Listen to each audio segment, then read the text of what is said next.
Hi, my name is Lane. I am a field technician here at Gordon Russell Limited. As a field technician, I'm often called out to customer sites to do service evaluations on their machines. I'm going to give you a sneak peek into what our evaluations are like.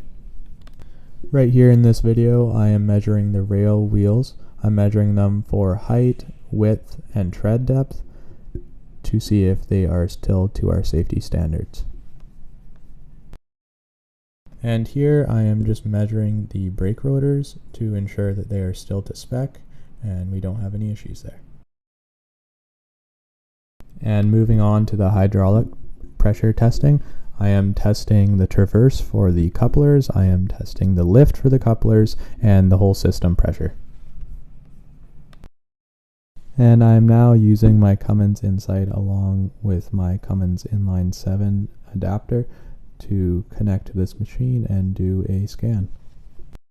So that was some of the tests and measurements we do during our service evaluation. As you can see, we always ensure that we have the best tools that are available to us, and we really just are the best at what we do.